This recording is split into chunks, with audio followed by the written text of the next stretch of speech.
পড়ে শোনাচ্ছি steamer city দিয়ে যায়। মাহমুদ আল জামান, পর্ব ৩।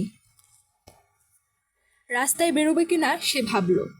সামনের ছোট্ট কবরখানার কথা মনে পড়তেই সে কুঁকড়ে গেল। বাতাসের সঙ্গে সঙ্গে কেমন একটা সনসন শব্দ উঠে। আবছা আলোয় ক্রসগুলোকে মনে হয় মূর্তিমান ভয়ঙ্কর একটা দৈত্য দানব। কামালকে মনে পড়ল আবার টুটুলের। বিনা আপা, যার অভিনয় টুটুলের চেতনায় একটা অজানা আনন্দের শিহরণ তুলে দিল। ছাদে গেল সে। ৫টা ১০ মিনিটের লোকাল ডাউন ট্রেন ছুটে যাচ্ছে। দূরের পাখিরা ট্রেনের শব্দে এ গাছ থেকে ও গাছে ছুটে যাচ্ছে। দু একটা গাড়ি যাচ্ছে রাস্তায়। ঢিকিয়ে ঢিকিয়ে আসছে আবর্জনা তুলে নেওয়ার গাড়ি। টুটুল ভাবল এবার যাওয়া যায়। কামাল এতক্ষণে নিশ্চয় এসে গেছে। সে দেখল পাখিরা ছুটছে। আকাশ এক ঝাঁক পায়রা উঠছে। ইলেকট্রিকের তার ছুঁয়ে একটা শালিক মুখে খড়কুটো নিয়ে উড়ে যাচ্ছে। টুটুলের খুব ভালো লাগলো এই ভোর ভোর আলো, এই সাত সকালের ঝিরঝির হিমেল হাওয়া। কামালের জন্য অস্থির হয়ে উঠল সে। ভেতরে ভেতরে আনন্দ হলো। একসময় ছুটল, স্লিপার গুনল, নুড়ি নিল একটা একটা হাতে, ছুঁড়ে দিল ডোবায়। তরঙ্গ উঠল পানিতে, ছপ ছপ শব্দ হলো। দৌড়ালো সে, বল খেলার জন্য পা নিষ্পিস করে উঠল। বল খেলার জন্য সে অস্থির হলো। দূরে তখন কামালকে দেখা যাচ্ছে। কালভার্টের কাছে আসতেই কামাল চেঁচিয়ে উঠল, টুটুল তাড়াতাড়ি এসো। কখন এলে কামাল? এখনই। দুজনেই ছুটল। রেল লাইন থেকে একটা ছোট্ট আলপথ নেমে গেছে বেগুন খেতে। ফুল ধরেছে গাছে, দু একটা বেগুন ঝুলে আছে। ছোট্ট একটা সাঁকো পার হয়ে এলো। লিক লিক করে উঠছিল সাঁকো। পেরোতে গিয়ে মৃদু মৃদু কেঁপে উঠল। সাঁকোটা পেরোতেই টুটুলের মনে হলো একটা গ্রামে এসে গেছে। দূরে ছোট্ট একটা পুকুর, দুটো হাঁস সাঁতার কাটছে পানি দিয়ে। আলপথটা বাদিকে ঘুরতেই ওরা একটা জঙ্গলে এসে পড়ল। বেশ একটু ঘন বুনো গাছে ভরা। বাঁশঝাড় শুধু চেনা যায়। টুটুল একটা সাপের খোলস দেখল। কি ব্যাপার, তুমি বুঝি ভয় পাচ্ছ? কামাল বলল, না, সব দেখছি। এসো এদিকে এসো, একটা ঝাড় আছে। টুটুল বুঝলো কামাল বেশ দুরন্ত। বাইরে থেকে চেনার একদম উপায় নেই। ক্লাসে মনে হয় পড়ুয়া আর রাশভারী। দু একজন ছাড়া কাউকেই সে পাত্তা দেয় না। টুটুলের খুব ভালো লাগলো। কামাল ওকে বন্ধু বলে গ্রহণ করেছে। ছোট্ট একটা কামাল। দুটো পাখির ছানা দেখলো, একটু আদর করলো তাদের, আবার রেখে দিল। নিয়ে গেলে মরে যাবে তাই না? কামাল বলল, হ্যাঁ, একটু বড় হলে নিয়ে যাব, খাঁচায় রাখবো। তুমি নেবে? দেবে? দিও। ফেরার পথে কামাল অনেক ফুল কুড়ালো। থোকা থোকা হয়ে উঠল ফুল দুজনেরই হাতে। কবরখানার কাছে এসে আশ্চর্য ক্ষিপ্রতায় পাঁচিল টপকালো কামাল। বলল, এসো। বড় বড় ঘাস ভিজেছিল। টুটুল কোনোদিন এ কবরখানায় আসেনি। দূর থেকে ক্রস চিহ্নিত কবরগুলোকে সে দেখেছে, কিন্তু কোনোদিন এত কাছ থেকে দেখেনি। দু একটা কবরের কাছে পাতা জড়ো হয়ে আছে, কোথায় বড় বড় বুনো ঘাস গজিয়েছে। নাম ফলক একটাও টুটুল পড়তে পারে না। দু একটা বিচিত্র লাগলো টুটুলের চোখে। থেমে থেমেও সে পড়তে পারল না। কামাল একটা কবরে গিয়ে থমকে দাঁড়ালো। কেমন বিষণ্ণ হয়ে গেল সে। বুনো ঝোপ থেকে বেরিয়ে টুটুল বেশ উৎফুল্লই ছিল, লাফ দিয়ে হাঁটছিল। বলল, জানো টুটুল, এটা কার কবর? না। তুমি তখনও স্কুলে ভর্তি হওনি। ফার্নান্দেজ স্যার 3তে আমাদের ইংরেজি পড়াতেন। চমৎকার লোক ছিলেন স্যার। তারপর হঠাৎ একদিন মরে গেলেন। কি একটা অসুখ হয়েছিল। কামাল কুড়োনো ফুলগুলো রেখে দিল কবরে। টুটুলও রাখলো। টুটুলের মনে হলো ফার্নান্দেজ স্যারকে সে চেনে। স্যারের আশ্চর্য সুন্দর উচ্চারণ শুনতে পেল সে। পাঁচিল টপকে দুজনেই ছুটল। বেলা বেড়ে উঠেছে।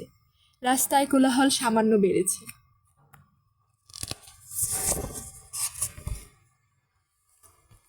2। সেদিন টুটুল দেখলো দুপুরে বিনা আপা আর আহসান বেড়াতে এসেছে। সে সংকুচিত হয়ে গেল। বিনা আপা স্বচ্ছন্দ আর উৎফুল্ল। এ ঘর থেকে ও ঘরে যাচ্ছে, ঘুরে ঘুরে দেখছে। টুটুল নাটকে অভিনয় করবে। মা প্রথমে একটু ইতস্তত করলো, পরে রাজি হয়ে গেল বিনা আপার আবদারের ভঙ্গি আর সুরে। টুটুল মুখোশ পরে নাচ করতে গিয়েছে হালিশপুরে। গা ঘুরে ঘুরে সে এ নাচ ও নাচ দেখেছে। টুটুলের চোখে সে সময় ছিল বিস্ময়। রং মেখে নাচ করার মতো কঠিন কাজ টুটুলকে দোলা দিয়েছিল ছোটবেলায়। ঢোল বেজে যাচ্ছে আর দুজন নাচছে।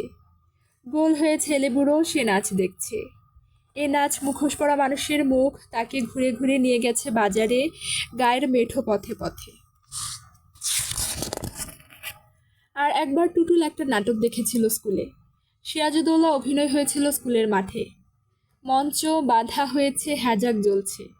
রূপলি আলোয় সারা স্কুল যেন উৎসবের ঘরে উজ্জ্বল হয়ে যাচ্ছে। এরকম আলো একসাথে সে আগে দেখেনি। রবি কাকার হাত ধরে সে বসে বসে সিরাজউদ্দৌলা নাটক দেখেছিল। তারপর কখন যেন ঘুমিয়ে পড়েছে, আজ আর মনে নেই। সারা স্কুল জুড়ে সে উৎসবের রেশ লেগেছিল অনেক দিন। টুটুল নাটকে রিহার্সাল করতে গিয়ে ছেলেবেলায় এসব দৃশ্য দেখল। দুদিনের মধ্যে তার অভিনয় বেশ জমে উঠল। একটু আড়ষ্ট ভাব ওকে প্রথম থেকেই বেকায়দায় ফেলেছে, জড়িয়ে যাচ্ছে উচ্চারণ, টের পায় টুটুল। মিতুদা সামলে নেয়, বুঝিয়ে দিয়ে যায়। টুটুল মন দিয়ে শোনে আর ভাবে। খেলার মাঠ হারিয়ে যেতে থাকে। ফুটবল ওকে আর টেনে নিয়ে যায় না মাঠে। সে বিস্মিত হয়ে জগৎটাকে দেখতে থাকে। এ জগৎটাকে সেই সঙ্গে টুটুল বদলাতে থাকে। মনের ভেতরে ভেতরে চলে আসে অমলের জন্য ভাবনা। খেয়ালি ছিল কি অমল? সে ভাবে। কিছুটা বুঝতে পারে না টুটুল। সুধা কেমন যেন আচ্ছন্ন করে দিচ্ছে তাকে। জানালায় বসে বসে সে দেখছে খেলনা। দইওয়ালার আবির্ভাব দূরে, রাজার বাড়ির ঘণ্টার শব্দও শোনে। বিনা আপা এমনভাবে অভিনয় করছে, মাঝে মাঝে অভিনয়ের ফাঁকে এমন করে হাসিয়ে যাচ্ছে সবাইকে, সে অবাক হয়ে দেখছে। এ যেন আরেক বিনা আপা। শেষ দৃশ্যে এলেই টুটুল যেন আরও প্রাণময়, আরও সজীব হয়ে ওঠে, নাড়া দিয়ে যায় ওকে। সজ্জাগত টুটুল সংলাপের ধ্বনিতে এমন মাধুর্য আর বিষাদ মিশিয়ে দেয়, মনে হয় সত্যি সে মৃত্যু পথযাত্রী। দূর থেকে ভেসে আসে টুটুলের কণ্ঠ। শেষ দৃশ্যে টুটুলের অভিনয় হয়ে ওঠে আরও নিপুণ। একবারও সে ঘুলিয়ে দেয় না সংলাপ। মিতুদা টুটুলকে নাটক বুঝিয়ে দিয়েছিল। টুটুল সেগুলো এক বর্ণও বুঝতে পারেনি। অমল এক খেয়ালি ছেলে। কঠিন অসুখে মরে যাচ্ছে অমল। শুধু এইটুকুটি টুটুল বুঝতে পেরেছে। খেলার মাঠ, সে রেল লাইন, চিলেকোঠায় বসে বসে ভাবনা টুটুল ভুলে গিয়েছে কদিন। বিনা আপাদের বাড়ির চত্বরে মঞ্চ বাঁধা হলো একদিন। সেই 25শে বৈশাখের বিকেলে আর সন্ধ্যাবেলা টুটুলের জন্য উজ্জ্বল এক সুখের ক্ষণ হয়ে থাকল। বাগান আর চত্বর জুড়ে ফুলের গন্ধ মৌ মৌ। টুটুল মেকআপ নেওয়ার আগে দেখলেও সারা বাগান জুড়ে বিকেলবেলা লোকে লোকারণ্য হয়ে আছে। বিনা আপার বন্ধু আত্মীয় এলো, বেশ কটা গাড়ি দেখল টুটুল। লোক ভর্তি, উৎসাহের ভাব আছে সবার চোখে মুখে। মেকআপ নিচ্ছে বিনা আপা, এদিক ওদিক ছুটছে, কণ্ঠে সুর বাজছে। ভেতরে বসে অজানা আশঙ্কায় টুটুলের বুক কেঁপে কেঁপে উঠছে। একসময় সে বুঝল চত্বরে ভিড় বেড়েছে। মানুষের গুঞ্জরণে মুখর হয়ে উঠল সে চত্বর। অজানা আশঙ্কায় দুলতে দুলতে টুটুলের এ পরিবেশ, মঞ্চ, আলো, চোখ মহময় হয়ে উঠল। টুটুল ভাবল আজকের সন্ধ্যাটার একটা বিশেষ মানে আছে ওর ছোট্ট জীবনে। খেলার মাঠ, দস্যিপনা, সকালবেলা স্লিপার গুনে কালভার্ট পর্যন্ত ছুটে যাওয়া, সব কিছুই যেন আজকের সন্ধ্যাটার কাছে ম্লান হয়ে যাচ্ছে। বুক দুলতে থাকলো, গলা শুকিয়ে এলো। আশঙ্কা আর আনন্দ, এই দুই ধরনের মিশ্র অনুভূতির মধ্যে টুটুল মুহূর্ত গুনল। এক সময়ে সে নিজের ছেলেবেলার একটা ছবি দেখল। পদ্মার ব্রিজ সে অনেক দূর থেকে দেখেছে।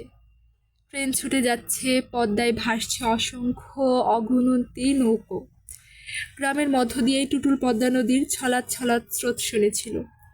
এতটুকুন তখন টুটুল। তবুও পদ্মা নদী টুটুলকে টেনে নিয়ে চলেছিল অবিরাম। তখনও সে শহরের স্বপ্ন দেখেনি। বিজলি বাতির চোখ ঝলসানো আলো কোনোদিন সে জানত না। মোটর গাড়ি দেখেনি। গায়ের স্কুল, পদ্মা, হালিশপুরের ছোট্ট একটা বাজার টুটুলের জীবনে একটা বৃত্ত করে তুলেছে। অথচ এ 4টি বছর টুটুল এ শহরে এসেছে, স্কুলে ভর্তি হয়েছে, তারপর আহসানের সাথে বন্ধুত্ব, খেলার মাঠ, দস্যিপনা, সবই এক নতুন জীবনে বেঁধে দিয়েছে টুটুলকে। এতটুকুন যে টুটুল গায়ের বৃত্তে বড় হয়ে উঠেছে, আজকের টুটুল সেদিনের টুটুল থেকে যেন সম্পূর্ণ আলাদা। মেকআপ দেখতে এলো আহসান, বলল কি রে, তোকে তো চেনাই যায় না। সত্যি? হ্যাঁ। আয়নায় মুখ দেখিসনি? একটা কথা মনে রাখিস টুটুল, স্টেজে নার্ভাস হবি না। দইওয়ালা গাজী ভাইকে দেখলো টুটুল, এমন চমৎকার বানিয়েছে ভার সমেত। গাজী ভাই পাঠ মুখস্থ করেছে আর আওড়াচ্ছে। গাজী ভাই বেশ প্রাণবন্ত আর সজীব। ভেতরে ভেতরে কি একটা ব্যাপার আছে গাজী ভাইয়ের। একটু পরেই পর্দা উঠল। পর্দা সরে গেল মঞ্চ থেকে। প্রথমে একটু গুঞ্জন, তারপর সব থেমে গেল। নাটকের প্রথম দৃশ্যের একটা পর্যায়ে টুটুল এলো মঞ্চে। পা ওর কাঁপছিল। দু একটা সংলাপ বলার পরই স্বাভাবিক জড়তা ওর উবে গেল মুহূর্তেই। যেন সে সত্যিকারের অমল। টুটুল আর অমলের মধ্যে কোনো ফাঁক নেই। রাস্তার ধারে ছোট্ট ঘরটিতে যখন সে জাঁকিয়ে বসল, টুটুলের মনে হলো দর্শকদের মধ্যে গভীর স্তব্ধতা নেমে এসেছে। অমলের আশ্চর্য অভিনয় দর্শকদের আচ্ছন্ন করে ফেলছে। দইওয়ালার সাথে চমৎকার অভিনয় করল টুটুল। একসময় সুধা এলো মঞ্চে। ওই দৃশ্যের শেষ পর্যায়ে সে যখন বলল, আমাকে ভুলে যাবে না,